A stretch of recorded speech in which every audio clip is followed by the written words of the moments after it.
Hello माताओं और बहनों, आपको करवा चौथ की बहुत बहुत शुभकामनाएं। आप सदा सुहागिन रहें, हंसती खेलती रहें, खुश रहें और आप लोग के पति आप लोगों का बहुत बहुत ध्यान रखें। तो बहनों, यह व्रत जो है बहुत प्राचीन है। इसका प्रचलन महाभारत से भी पहले का है और यह व्रत सौभाग्यवती महिलाओं के लिए उत्तम माना जाता है। सुहागिनें इस व्रत को अपने पति की दीर्घायु के लिए रखती हैं, ऐसी मान्यता है। कहा जाता है कि इसे पांडवों की पत्नी द्रौपदी ने भी किया था। इसका समय यह होता है कि यह व्रत कार्तिक कृष्ण पक्ष को चंद्रोदय चतुर्थी में किया जाता है और यह समय इस वर्ष 2024 में 20 अक्टूबर को है। अच्छा, अब व्रत की विधि क्या है?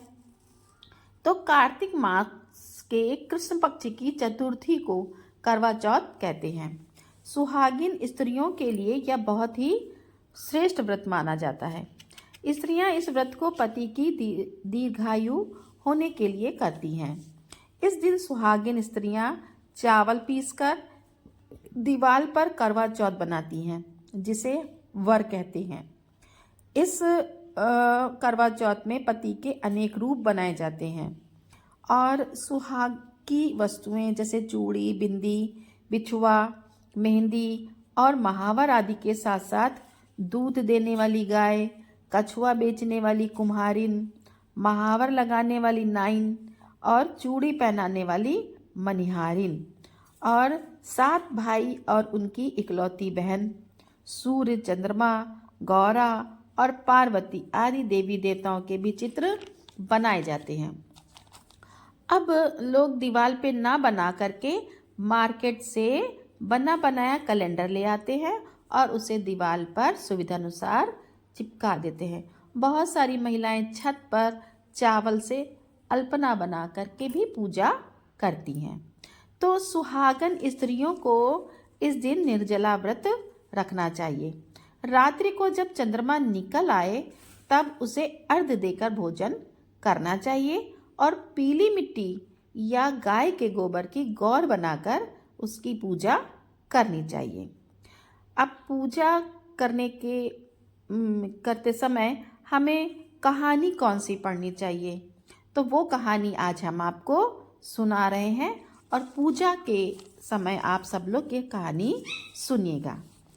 तो एक साहूकार था जिसके 7 बेटे और एक बेटी थी। सातों भाई व बहन एक साथ बैठकर भोजन करते थे।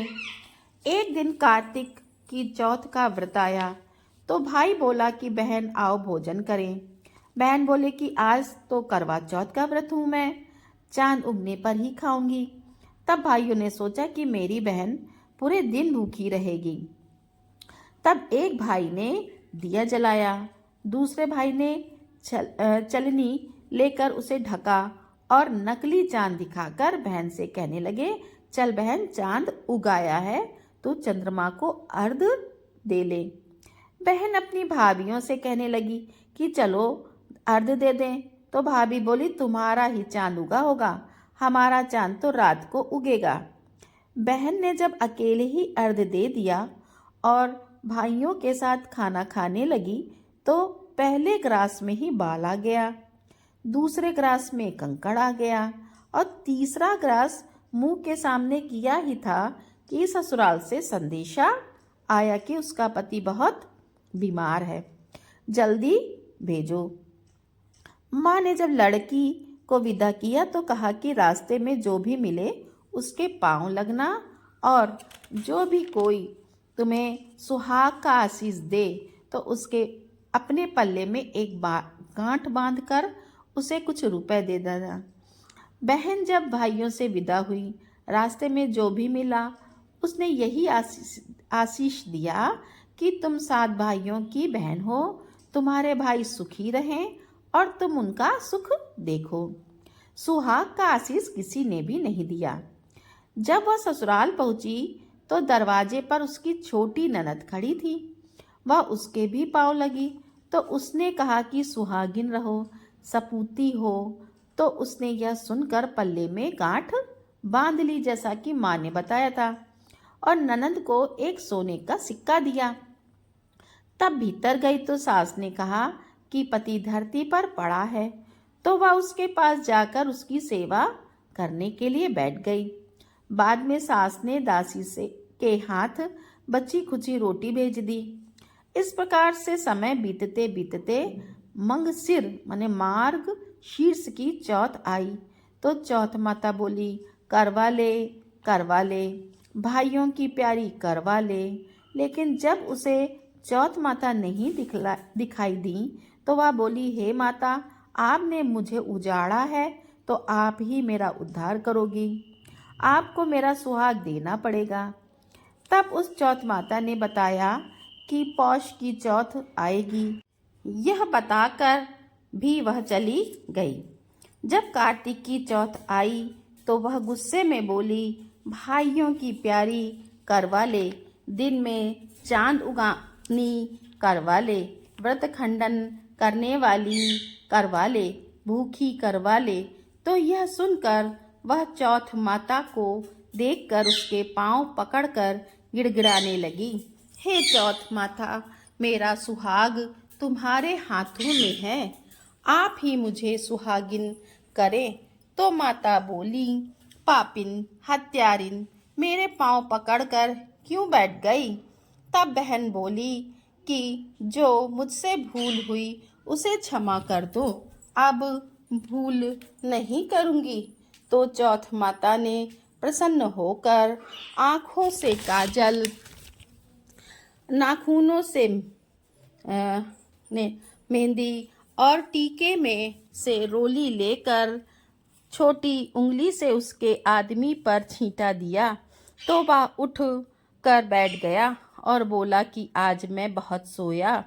वह बोली, क्या सोया? मुझे तो 12 महीने हो गए। अब जाकर चौथ माता ने मेरा सुहाग लौटाया। तब उसने कहा कि जल्दी से माता का पूजन करो। जब चौथ की कहानी सुनी, करवा पूजन किया तो प्रसाद खाकर दोनों पति पत्नी चौपड़ खेलने के लिए बैठ गए। नीचे से दासी आई, उसने उन दोनों को चौपड़ पासे से खेलते देखा तो उसने सास से जाकर बताया।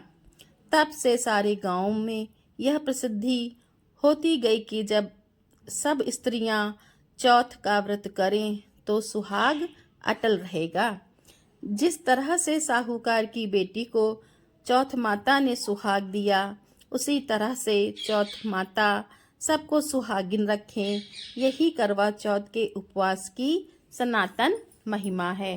बोलो चौथ माता की जय हो, बोलो करवा माता की जय हो।